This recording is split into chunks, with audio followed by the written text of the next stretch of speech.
Okay, I know I say this every episode, but today's episode is so stinking special. I'm so freaking excited. I've never met today's guest. I've never talked to her. We've only emailed and DM'd on Instagram. But the reason why it's so special to me is because my son is an actor and he was recently in New York doing a film project. And today's guest was a fellow actor and housemate and just overall teammate. She kind of played a role of the big sister or an aunt, and my son absolutely adores her.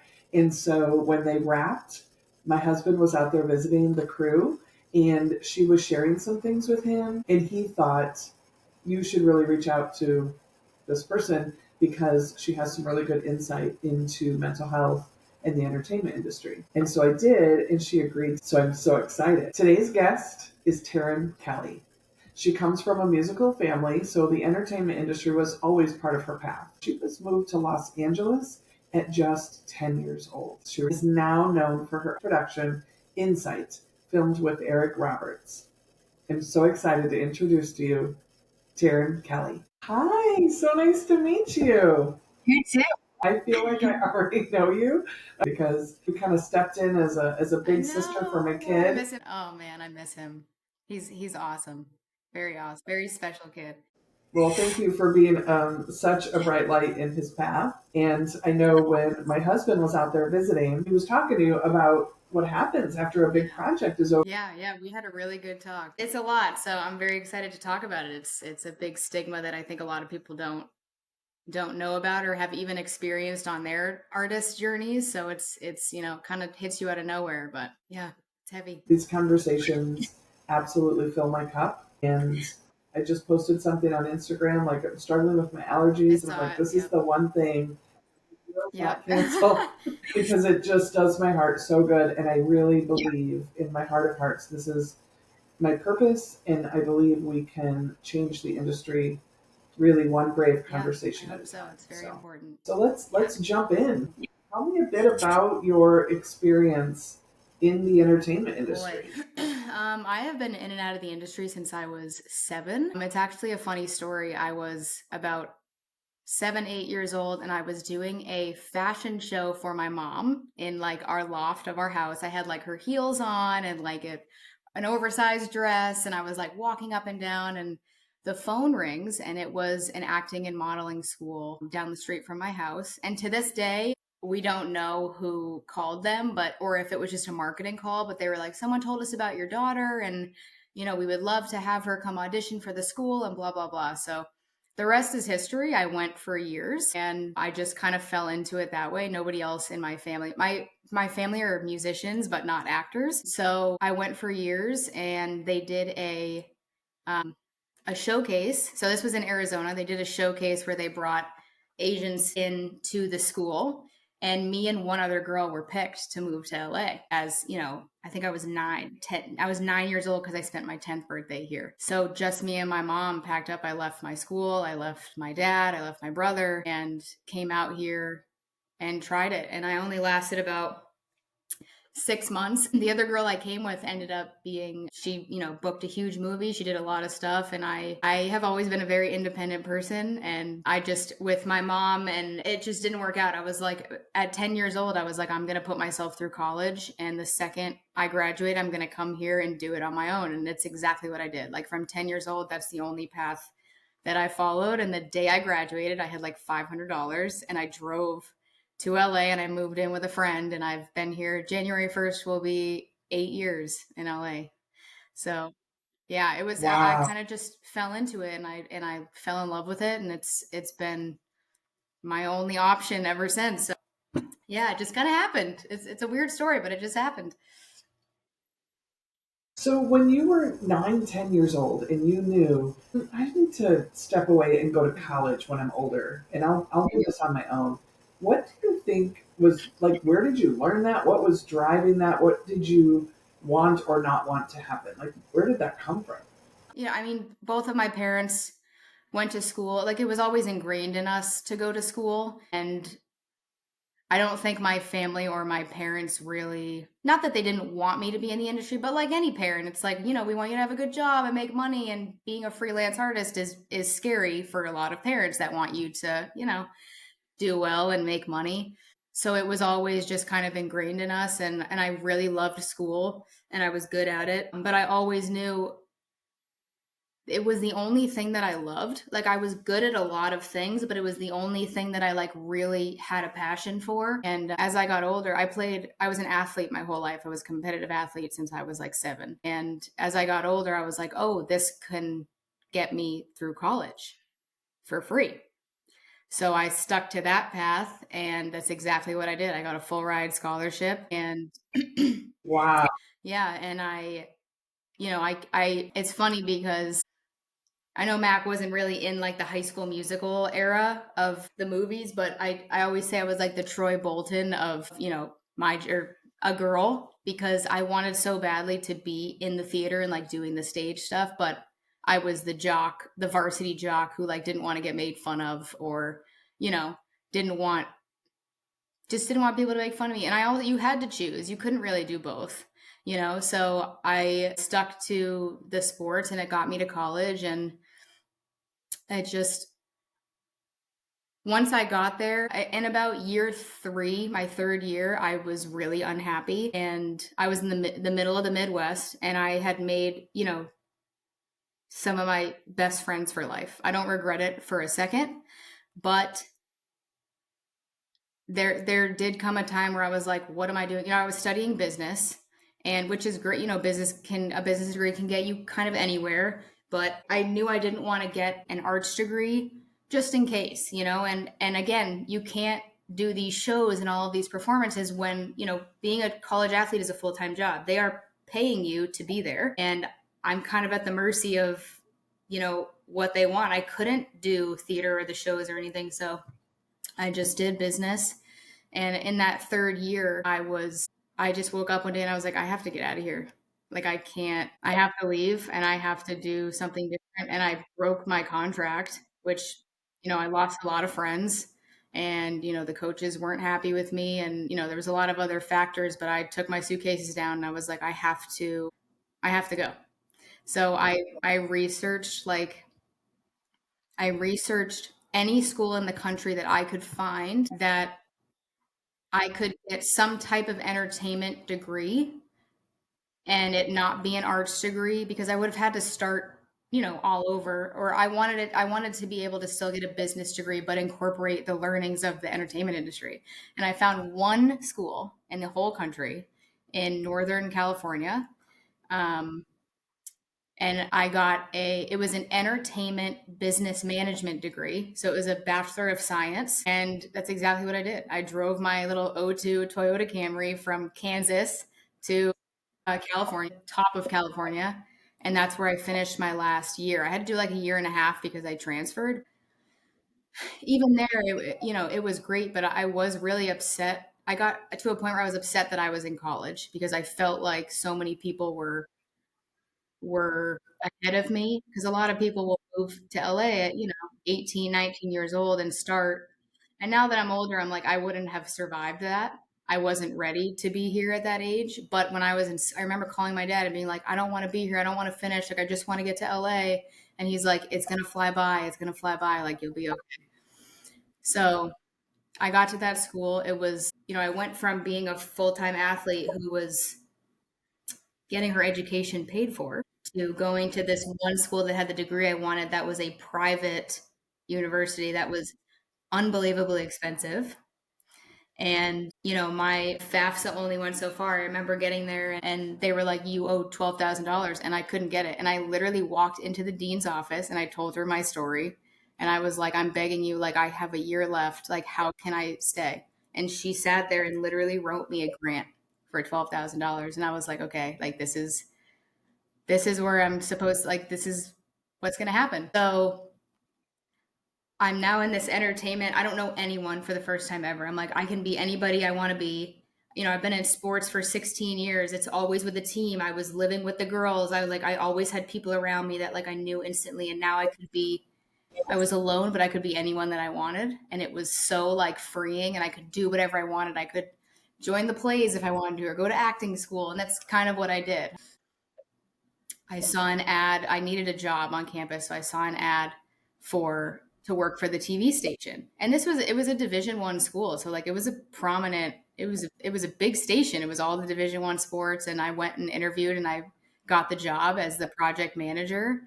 And I ran the TV station. I was taking the photos and the videos, and I was editing all of it on the software, and I was running the ads, and I was taking entertainment lawyer classes and entertainment music classes, and I somehow just like started learning the business side of the industry, which changed my life and changed my perspective on everything. And I'm so happy that I did that. And yeah, I was there for a year and a half, and the day I graduated, I drove here. That was kind of a long explanation. I love the second of it. And even while you were talking, I'm like, well, that explains why you were such a good housemate on the project you worked with my son. But I digress. But no, like just to hear how you had to work for it and you had to push against what may have been the easier path that made more sense, the Mhm. more logical path.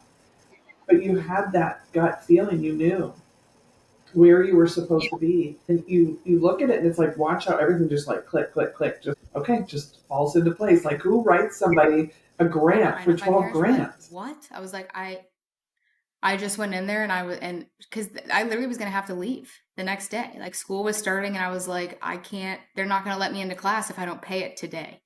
And I literally was just like, well, this is my like. I just walked in there, and I just begged, and she was like, okay. So I Yeah, I mean, I had to learn that along the way too. Like you have to ask for what you want, and the worst they can say is no, and they might say yes. So that took me a long time to figure out too. But I think moving away from home and like really, I've always been very independent, but like really having to figure it out and do it on your own changed my life. It's the only way people can tell you so many things, but until you experience it on your own, like that's when it really clicks. Well, that's spoken Yeah. like a true parent. And I'm only a dog parent, but it's Right. yeah, it's so true.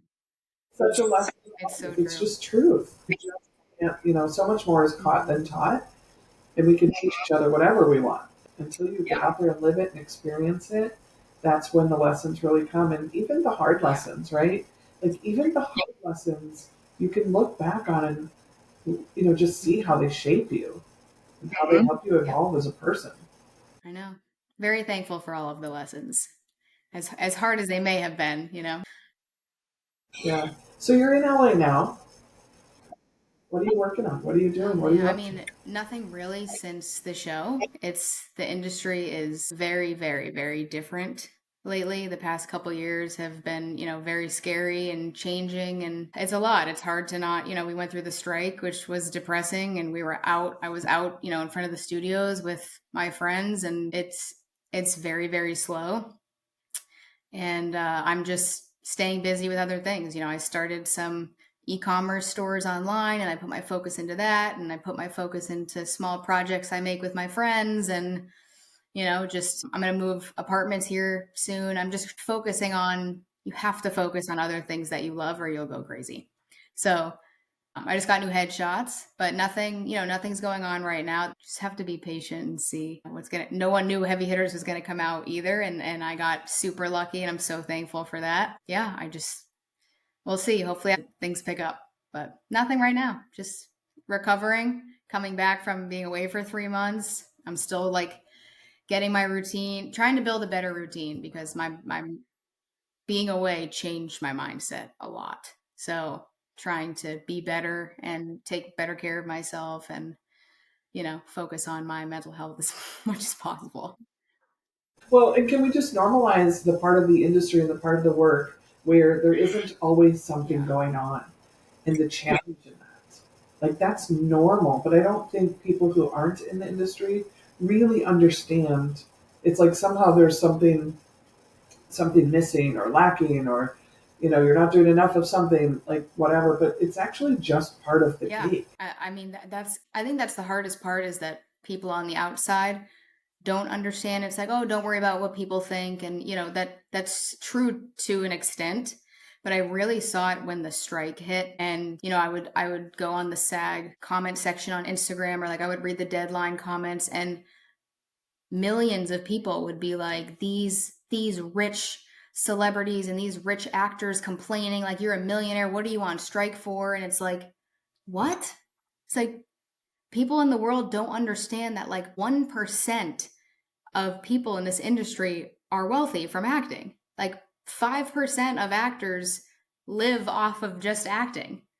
They have no idea that the 90% of us are free. We struggle day to day. We have full time jobs. You know, if you don't make a certain amount of money through SAG, you lose your health insurance. Your kids lose their health insurance. Your husband, you know what I mean? Like, I had friends lose their houses during the strike. Like, to see those comments and be like, that's not that's not the majority. It's really sad. And it's the same. A lot of actors struggle around the holidays because like you go home and your family doesn't get it either. It's like, well, what have you been in? How's it going? Why aren't you, on a show yet? And it's like, you have no idea how hard it is. I've been in that situation so many times where I get two lines on a huge CBS network show. And I remember watching it with one of my family members, and they were like, the first words were like, that's it. And they didn't, there was no malicious intent behind it, but it's like, you have no idea how hard it was to get. It took me 7 years to get my first lines on a network TV show, like, so it can be very lonely because people don't understand, but that's part of the game. That's part of the game. Tell me why mental health is so important to you. Boy, mental health, I feel like I have such a different perspective on it, especially being in LA and being in the industry, because I feel like a lot of people aren't in my position as like, being a competitive athlete and then coming out here and doing this. I have my core friend group is, I see a lot of them struggle with mental health, and they're in therapy, and they're they take things to help them throughout the day. And growing up, we were always taught, there's no crying on the field. If, you bury everything and you don't show your emotions, like that was ingrained in my brain for my entire life. So it's been really hard for me to get out of that. And it's affected my acting a lot too, because, you get into these emotional scenes, and it's like a lot of times I can't get there because I have such a block in my brain of like, oh, I'm not allowed to show that emotion because then I look weak. And, I always have to be tough, and I always have to be the strong one. And it's like, it's taken me a long time to really let that down and be like, okay, there are a lot of things that like I need to talk about. And there are a lot of things that, I need to uncover. And I almost don't know how to do that. I'm like looking up therapy now. I went through a thing with therapy when I was like 16, and I remember she ended up telling my mom like everything I said, and it really turned me off to the whole thing, which makes me sad because that's not fair to therapy. And I know how important it is, and I've seen, especially being out here, how important it is. So I'm really trying to get into a place where I'm like, okay, this is what I need to do. It's a conversation, it's an unbiased conversation, and I'm trying to take it a lot more seriously. So especially as I get older, and it's very important. I'm trying to rewire my brain and all the things that have been taught to me. Yeah, well, understanding that piece right there is so significant, right? Because, I do a lot of work with trauma, and trauma is Yeah. stored in our bodies, and it's stored in old memory, and we can be triggered by something that doesn't even seem Yeah. to make sense. And so, for you to talk about going from an athlete to an actor, going from being conditioned and instructed and directed to not show emotion ever, and then here, bring every emotion you have. It's like, Yeah. where are they? Like, Yeah. they're buried. Right. And that's just a conditioning, and I think it's fascinating. And so the fact that rewiring your brain is, again, can we just normalize that? And everybody has something, right? Everybody has something that they've been conditioned, they've been traumatized. Well, there's big T, little t traumas. I don't want to say it doesn't matter, but Everybody's carrying something in their brain and their psyche and their bodies even. And so to get curious about that's I just want to Yeah, normalize that. absolutely. And it's funny that you said, the traumas or uncovering something that you didn't even know was there. Like after this shoot, when I left New York, something like I got home and I could not stop crying. And I'm not a crier. I'm just not. My brain is very type A. I'm like, okay, I have a problem. How do I get from A to B to solve C? Like, I'm just not a cry, and I could not stop. And it opened something in me that like I just didn't realize I needed to talk about. I think something just being out here and like working so hard for so long and never stopping and being like, am I okay? You know, like in New York, we would all sit around the table at the house and say what we were grateful for, like the best thing that happened that day.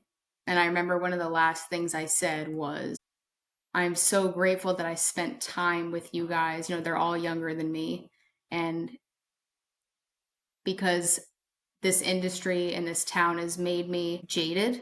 And I don't think that I knew that or that I acknowledged that. And watching all of them, you know, be so green and so eager and so excited and living their dream, I really took a step back and I'm like, oh my God, like I'm so grateful to be here and I'm so grateful to be doing like everything that has happened to me or that I've done up until this point.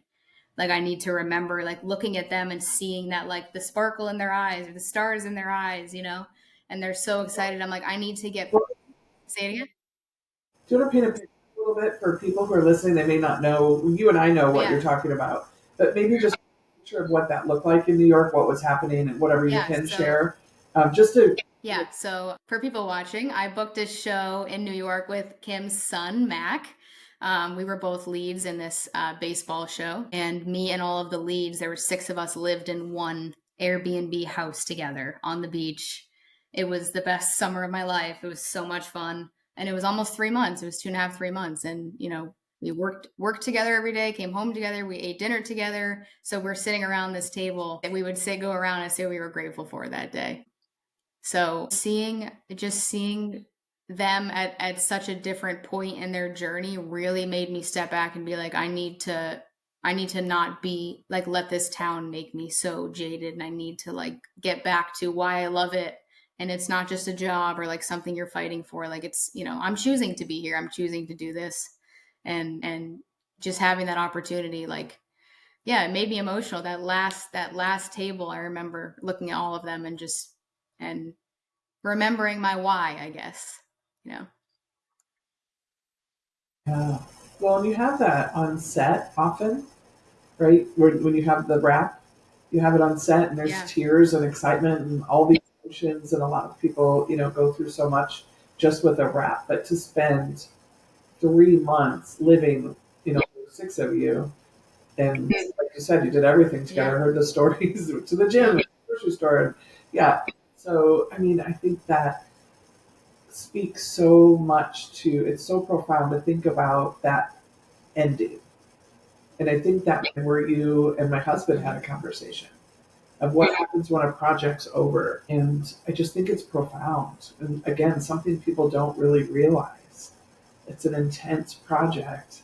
And if you're out in LA and you're hustling and you're fighting for your career and you're working and you're lonely, and then you have this experience of having 3 months of all new friendships that really became family, and now it's over. What happened for you in that period? I mean, I know before you even left, you were talking about it. So do you want to talk a little bit about what happens at the end? Yeah, I mean this isn't my first experience with being with people for this long. I think my other longest one was a month and I was in Finland. And I think people don't realize, or like we might be the only industry where like you are literally plucked out of your everyday life, your routine, and you're dropped into something else, and you have a different reality for months at a time, and you don't have any real responsibilities for a little while.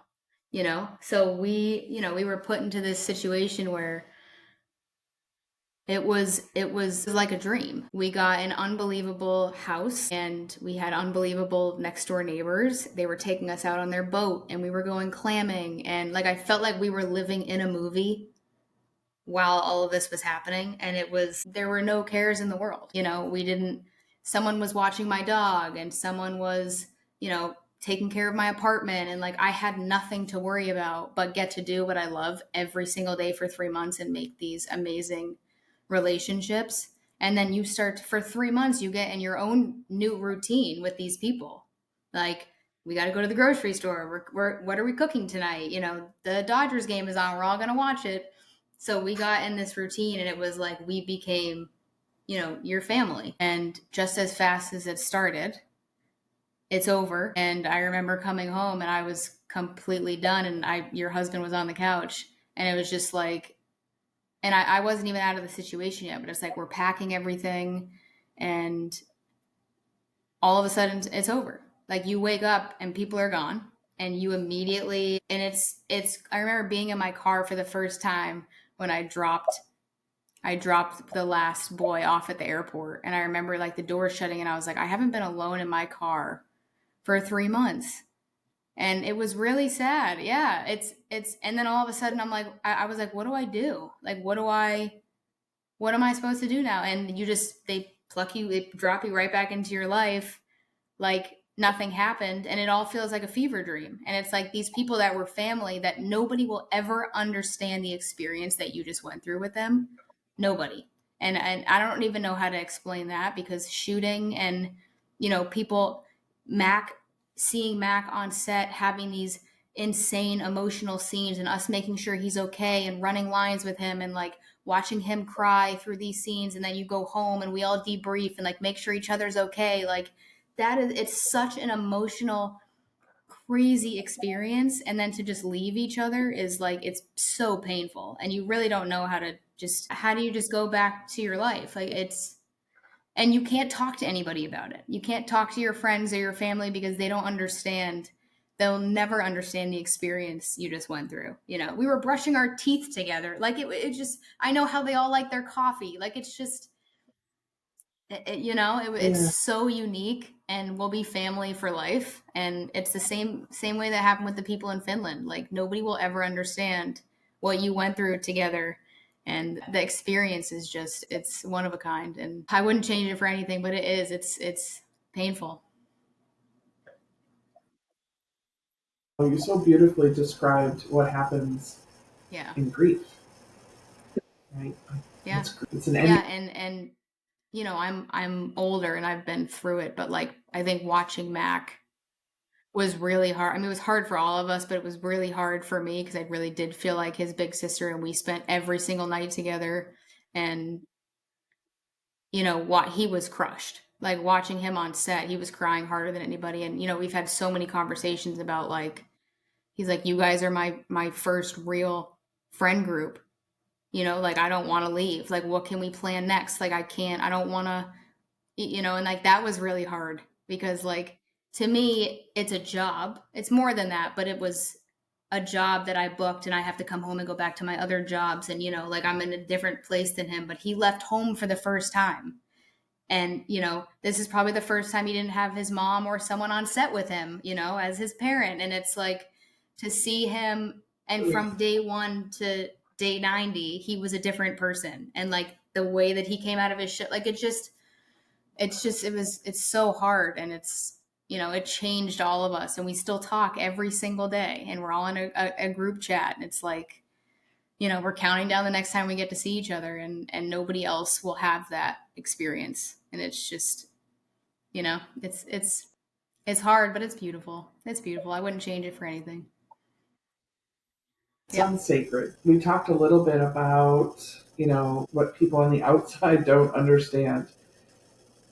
What would you say to somebody, or what do you wish somebody understood about mental health as someone in the, as an industry professional? What would you, if somebody were struggling and, coming off a project, or just struggling with the day to day, just the grind of it? You have to find other things that you love outside of this job. Like I see so many people sit around and wait for the phone to ring, and you can't because you'll go crazy. You have to find other things that fill your cup and make you happy because you'll go insane. It doesn't matter how talented you are. It doesn't matter how pretty you are. It doesn't matter if you were famous in a small town. Like you have to find other things. Have a fitness routine, or you know, start a small business, or go get a job at a library. Like you have to do. I make short films with my friends, or go write scripts with other people. Like if you want to stay in the acting game. I have a friend who teaches little kids musical theater. Like you have to do other things that make you happy and keep your mind stimulated and moving because you'll go insane. And I work on the other side of the business now, as on the management side, and it has changed my entire perspective in the best way. And, I used to be the actor who sat at home and didn't understand what was going on, or why the phone wasn't ringing, or why, we get told no 99% of the time. And it's hard. Like the rejection is hard. And if you don't understand why, it's very painful. But there is no reason. It's not you. If you once you realize that this is a business before anything else, it is a business. It's all about money. You will be in such a different mindset. It has nothing to do with you. It's not personal. Casting is on your side. Like if you book the job, they get paid and they get to send their kids to college and pay their bills. Like so many people are like, casting hates me, casting's mean. Like they're on your side, they're on your team. Like if you have to shift your mind into this is a business, and your mental health will be so much different. I've seen people, I'm sure you know what pins and avails are with Mac, where they like put you on a hold, you know, and they're like, we like you, it's between you and, one or two other people. And I've seen people go quit over that when they don't get it, because they're like, they hate me, I'm not good enough. And, we stopped telling some people because they can't handle that, not getting that. And in my head, I love the pins and the avails because that means I won over casting. I won over the producers, and I'm between three people when 40,000 people submitted to the role. That is so exciting. And it means they're going to remember Yeah. me for the next time if I don't get it. Like you can't focus in on the role. You have to focus, you have to change your mindset of I did something right, and now I'm going to move on whether I get it or not. And like once I put myself in that place, I was so much happier and so much out of the, I'm ugly, or like why didn't they like me, or my hair wasn't blah. Like it has nothing to do with that. Nothing. That was one of the best things that Mac's manager told us when he was really young was this is a business and everybody in the business is going to make money off of your child. There are right ways to do that and there are wrong ways to do that, and we're here to help you do it the right way. And his manager would also say, he's my client for as long as he chooses to be here, but he's your child forever. And so you always advocate for him, for his wellness, for his mental health. And so that was really helpful. And even with trainings and, when you go to auditions, don't drill the kid on the way home in the car. Like you walk out, it's done, you did a good job, we had fun, let's go to lunch. And you just let it go. And if you get, check a veil, great. Yeah, he had a couple close ones too, where they were pretty big projects, and it was down to two. And those are still just such very positive experiences that Yep. we had. It was. I remember one. We were getting ready to go to LA for an in-person read, and then they called at the last minute. And I mean, we were booking a flight when they called, and just said the director went in a completely different direction. And Mac is tall and thin and Caucasian, and this person was the exact opposite. And it was such a good lesson to see, it's not about you. It's about the project. And casting and, directors and producers, they have to do what's best for the project. Yeah.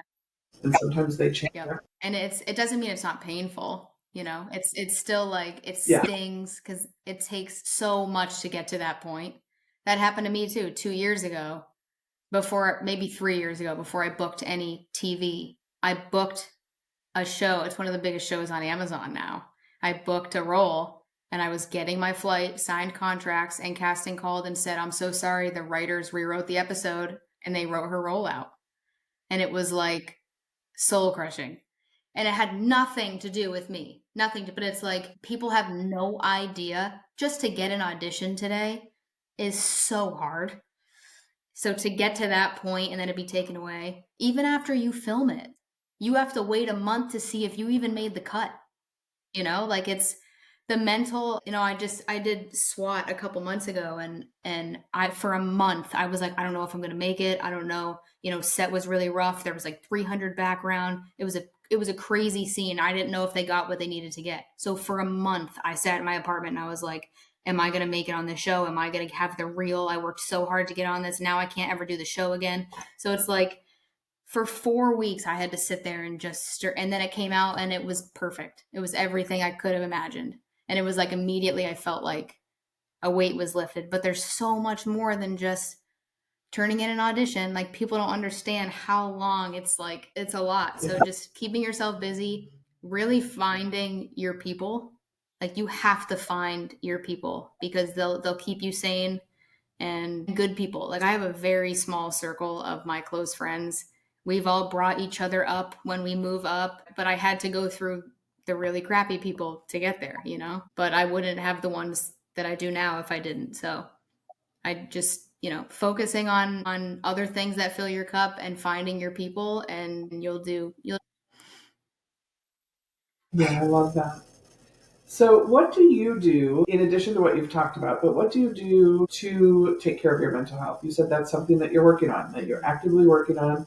Do you have non-negotiables every day, or Since I got back, I started a whole new routine. I get up at 5:30 every morning and I go to the gym. And there's something about the morning that I've always loved when like nobody's awake yet and it's dark outside and it's quiet. Especially living in a big city, there's just something about like the rest of it not being awake yet that like really helps me. And the gym is always, I've worked out my whole life but not consistently enough, and I haven't done it enough lately, and that really does help.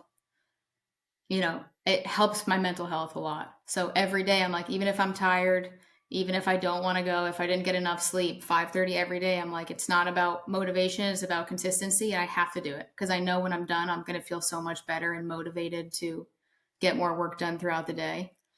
And yeah, I changed my whole routine when I came home. I'm trying to be on my phone less. I deleted TikTok and all of the things that like keep me distracted and just things I don't need to be, looking at, and just trying to better myself to feel better about. I'm doing a lot of self-care. I like started like a new facial routine and like in the gym, and I'm making all of my food at home. Like I'm just doing things that to take care of myself, and I'm telling other people no, which is very hard for me because I am a people pleaser through and through, which I have changed. I have worked on heavily for the last 4 years. But like, my friend asked me to pick him up from the airport the other day at 10 p.m. And I never tell people no. And I was like, I love you to death, but I have to go to sleep because I have to be up at 5:30 for the gym. And that LAX drive would take me an hour, and he lives, another 30 minutes away from me. I wouldn't get home till almost 11:30, and then, would I get up for the gym? Would I be too tired? So and he was like, "No problem, love you. I'll take an Uber." And it's like I can say no and people won't be mad at me, you know? So just think, yeah. Yeah, I'm just focusing on self-care right now, and I'm looking into a therapist, and just one day at a time. Just one day at a time. I love that. Well, if you need help finding a therapist, let me know. I have modalities that I love. I love internal family Yeah, systems, definitely. and I have a tool for how to narrow it down, Yeah, I so would I can love help that. you find somebody too. Yeah. So, where can people find you? Oh boy. I mean, I'm on Instagram. I'm not like a big social media person. I try to stay off of that too, but I post stories. Taryn Kelly 7 on Instagram. That's it. I don't have Twitter. I don't have TikTok. I don't, trying to stay off of my phone as much as I can, but yeah, just Instagram. I love that. And I think that's, again, can Yeah. we normalize Yeah. that? Well, else and where they are in their careers, and it's mostly fake anyway. Like people post, nothing is actually happening that people post most of the time. Everybody's going through their own stuff. Everybody's working through something, and it's like you think that their life is perfect, but it's not. And you just have to focus on what you're doing and one foot in front of the other. Yeah, I love that. And you're, being in the industry that you're in, it's so hard to escape the need for Yeah. external validation. And what I hear you doing is you're seeking the Yep. internal validation. You're reminding yourself that you're taking Exactly. care of yourself. You're going to the gym, skin routine, self Yep. care, therapy, saying no, having boundaries. All of those things are what allow you to Yep. feel your best. And, that spills over into, do I want to do this project? Does it Mm-hmm. align with my values? Does it Yep. align with my life? And so it's all relevant. And that social media piece, seeking external validation from something that's really not Right. even real. We're seeking validation from other people who are Right. seeking validation. Right.